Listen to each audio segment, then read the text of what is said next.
Hi friends, எல்லாருக்கும் வணக்கம். Welcome to Madhunisha vlogs. Friends, இன்றைக்கி என்ன வீடியோ பார்க்க போகிறீங்கன்னா, என்னுடைய 2 டேஸ் மார்னிங் ரொட்டீன் விலாக் தான் பார்க்க போகிறீங்க. வாங்க வீடியோக்குள்ளே போகலாம். இப்போ தான் நம்ம சேனலை ஃபஸ்ட் டைம் பார்க்குறீங்க அப்படின்னா ப்ளீஸ் மறக்காமல் லைக் பண்ணி நம்ம சேனலை சப்ஸ்கிரைப் பண்ணி வச்சுங்க. அப்போ தான் நான் போடுற கிராமத்து வாழ்க்கை, என்னுடைய லைஃப் ஸ்டைல் எல்லாம் உங்களை வந்து சேரும். எந்த மாதிரி வீடியோஸ் போடலான்னு ப்ளீஸ் மறக்காமல் கமெண்ட் பண்ணுங்கள். அப்போ தான் நான் போடுற வீடியோஸ் உங்களை வந்து சேரும். எந்த மாதிரி வீடியோ உங்களுக்கு பிடிக்குன்னு தெரிஞ்சால் அந்த மாதிரி வீடியோ போட ட்ரை பண்ணுறேன். இப்போ வாங்க வீடியோக்குள்ளே போகலாம். இது வந்து புதன்கிழமை ஈவினிங்காக எடுத்த வீடியோ. புதன்கிழமை ஈவினிங் சாமியெல்லாம் கும்பிட்டு வரணும்.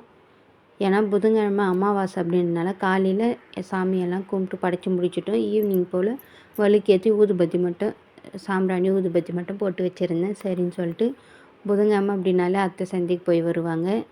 நான் இது வரைக்கும் போனதே கிடையாது. ஒரே ஒரு டைம் தான் சந்தைக்கு போயிருக்கேன்னு. இங்கே வந்து ஒரு டைம் தான் சந்தைக்கு போய்க்குன்னு கல்யாணம் ஆகி வந்து அத்தை தான் வாங்கிட்டு வருவாங்க, அப்படி இல்லைனா மாமா வாங்கிட்டு வருவாங்க. சரின்னு சொல்லிட்டு வாங்கிட்டு வந்ததெல்லாம் எடுத்து வச்சுட்டு இருந்தேன்.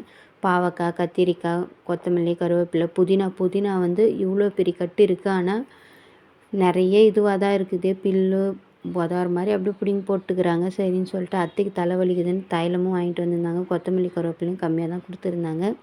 அதுக்கப்புறம் பீன்ஸு இதெல்லாம் வாங்கிட்டு வந்தாங்க. முட்டை வந்து நாட்டுக்கோழி முட்டை எடுத்துன்னு வந்து கொடுப்பாங்க ஒருத்தர். சரின்னு சொல்லிட்டு அதுவுமே வாங்கி டப்பாவில் போட்டு வச்சுட்டேன்.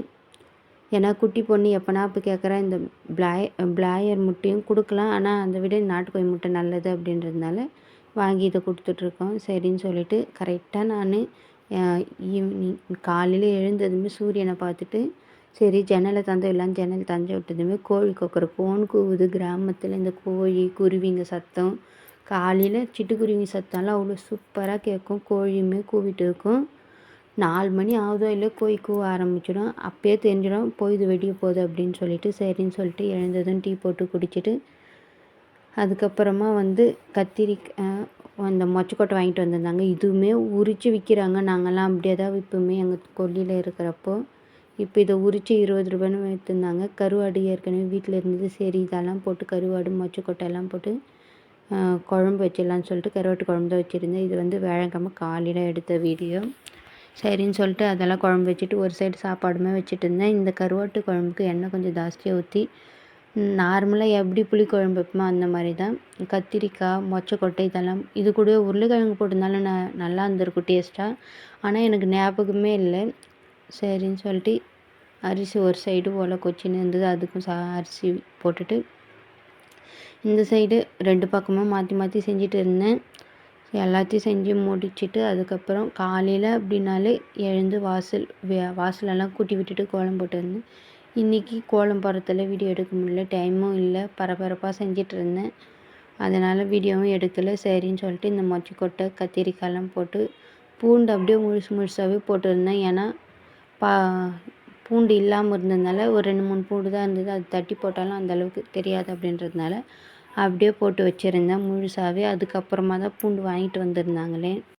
அப்படியே குழம்பெல்லாம் நல்லா கூட்டி வச்சுட்டு அதுக்கப்புறம் குட்டி பாப்பாவுக்கு குளிக்கவே வச்சுட்டாங்க. சரின்னு சொல்லிட்டு அதை மூடி வச்சுட்டு கொஞ்சம் சிம்மில் வச்சுட்டு குட்டி பாப்பாலாம் குளிக்க வச்சுட்டு வரத்துக்குள்ளே குழம்பு நல்லா கொச்சி வந்துடும். அது கூடவே புளி கருவாடு இதெல்லாம் ஒரு நல்லா கொதித்து வந்ததுக்கப்புறம் புளி ஊற்றி ஒரு கொதி வந்ததுக்கப்புறம் கடைசியாக கருவாடு போட்டால் சூப்பராக இருக்கும். கருவாட்டு குழம்பு கிராமத்து ஸ்டைலில் சூப்பராக இருக்கும் இந்த டேஸ்ட்டு. அதுவும் இந்த மொச்சக்கொட்டை இது கூட உருளைக்கிழங்கு போட்டிருந்தா இன்னுமே டேஸ்ட்டாக இருந்திருக்கும். உருளைக்கிழங்கு இருந்தது, ஆனால் எனக்கு மைண்டுக்கு வரல போட்டு செய்யணும் அப்படின்னு. சரின்னு சொல்லிட்டு இருக்கிறது மட்டும் போட்டு வச்சு செஞ்சுட்டு அவ்வளோ சூப்பராக இருந்தது. இன்னும் கொஞ்ச நேரம் வச்சதும் கொத்தமல்லி தூவி இறக்கிட வேண்டியது தான். பூண்டு அப்படியே முழுசாக போட்டுருந்தேன். ஏன்னா பாப்பாவுக்கு வர சரியாக பாலே பற்ற மாட்டேங்குது அப்படின்றதுனால. அதுக்கப்புறம் சிங்கில் கொஞ்சம் பாத்திரமெல்லாம் இருந்தது, அதெல்லாமே கழுவிட்டுடலான்னு சொல்லிட்டு அதெல்லாம் தான் கழுவிட்டு இருந்தேன். அதெல்லாம் கழுவிட்டுக்குள்ளவே டியூட்டிலேருந்து வந்துட்டு கொஞ்சோண்டு பூ மட்டும் வாங்கினுவா. பூண்டு இல்லாமல் இருந்தது அப்படின்றதுனால பூண்டு சர்க்கரை சாமிக்கு தேவையான பூவெல்லாம் வாங்கிட்டு வந்திருந்தாங்க. அதுக்கப்புறம் வீடியோவே எடுக்கலை அன்றைக்கெல்லாம். இது வந்து ஃப்ரைடே மார்னிங் எடுத்த வீடியோ தான். வெள்ளிக்கிழமை அப்படின்னாலே கொஞ்சம் பார்க்குறதுக்கு அழகாக இருக்கிற மாதிரி கோலம் போடலான்னு சொல்லிட்டு இந்த கோலம் தான் போட்டிருந்தேன். ஆனால் செம்மண் நல்லா வைக்கவே தோணலை, எனக்கு என்னன்னே தெரியல. சரின்னு சொல்லிட்டு என் கூட வந்து குட்டி பொண்ணுமே கோலம் போடுறேன்னு சொல்லிட்டு கோலம் மாவு எடுத்து கலர் பண்ணிகிட்டு இருந்தா. அதெல்லாம் முடிச்சுட்டு எப்போவுமே வியாழக்கிழமை தான் கீரை சமைப்போம்.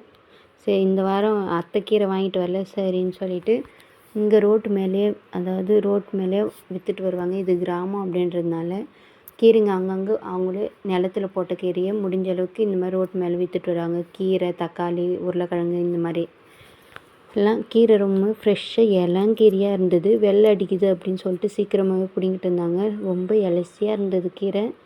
ஒரு 20-25 நாள் கீரையாக தான் இருக்குமே. சரின்னு சொல்லிட்டு அதை வாங்கி பருப்பு போட்டு சாம்பார் கடைஞ்சிடலாம் அப்படின்னு சொல்லிட்டு அத்தைக்கிட்ட கொடுத்துட்டேன். அத்தை தான் க்ளீன் பண்ணியிருந்தாங்களே. இவங்க வந்து சரியாகவே கட்ட காணும். அழகாக அடுக்கி கட்டினோம்னா அப்படியே அந்த காம்பை மட்டும் கட் பண்ணிவிட்டு அப்படியே பொடிசாக நறுக்கி போட்டு அப்படியே அலசி போட்டு குழம்பு கடைஞ்சிடலாம். இவங்க முன்னைக்கு வச்சுருந்ததுனால கீரை நிறைய வேஸ்ட் ஆகும். அதுவும் இளங்கீரையாக இருக்குது அப்படின்றதுனால அத்தைக்கிட்ட கொடுத்துருந்தேன். அத்தை தான் க்ளீன் பண்ணி கொடுத்துருந்தாங்க. க்ளீன் பண்ணி கொடுத்ததுக்குள்ளே என்னன்னு தெரியல, மழை பெஞ்சிருந்தாலும் என்னவோ தொண்டையில் ஒரு மாதிரி கரகரன்னு ஆகிப்போச்சு.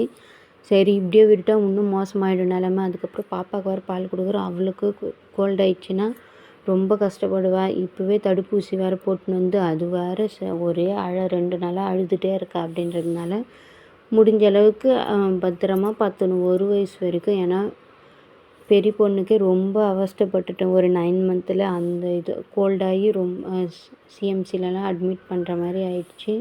5 நாள் நரக வேதனையாக இருந்ததுனால முடிஞ்ச அளவுக்கு கோல்டு லைட்டாக இருக்கிறப்பவே நம்ம எதனா கஷாயம் வச்சு குடிச்சிடலாம் அப்படின்னு சொல்லிட்டு அதை தான் வச்சு குடிச்சிட்டு இருந்தேன்.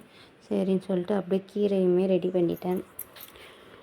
கீரையுமே பருப்பு போட்டு கடைஞ்சி, இந்த ரேஷனில் பருப்பு ரொம்ப பெருசாக போடுறாங்க. ஒரு 3 மாதமாகவே அந்த மாதிரி தான் போட்டுட்ருக்காங்க. அதனால் நாங்கள் கடையில் வேறு பருப்பு வாங்கிட்டு வந்திருக்கோம். அது காலியானால் தான் ரேஷன் பருப்பே போடுவார். பருப்பு இல்லாத டைமில் தான் இந்த ரேஷன் பருப்பு போட்டுப்போம். எனக்கு ரேஷன் பருப்பு தான் ரொம்பவுமே பிடிக்காது. சின்னதாக சீக்கிரமாகவும் வெந்துடும். ஆனால் இந்த 3 மாதமாக வந்து கடலப்பருப்பு சைஸுக்கு இருக்குது. அந்த சைஸுக்கு ஆனால் வேகிறது சீக்கிரமாக வெந்தது. டேஸ்ட்டும் ஓரளவுக்கு நல்லா தான் இருக்குது. இருந்தாலுமே எனக்கு அத்தைக்கு அந்த ரேஷன் பருப்பு போட்டால் பிடிக்க மாட்டேங்குது. அந்த சின்ன பருப்பு போட்டாலுமே பிடிக்காது. அப்படின்றதுனால அவங்க கடையில் தான் வாங்கிட்டு வந்து செய்வாங்க. இந்த பருப்புமே நல்லா வேக வச்சுட்டேன், விசில் விட்டுட்டு. சரின்னு சொல்லிட்டு என்னன்னே தெரியல, ஒரு மதியம் போல் சரியான காற்று, மழை வருமான்ற டவுட்டில் தான் துணிங்கெல்லாம் காய போட்டு வச்சுருந்தேன். சரி அதெல்லாம் எடுத்துடலான்னு சொல்லிட்டு அதெல்லாம் எடுத்துகிட்டு இருந்தேன்.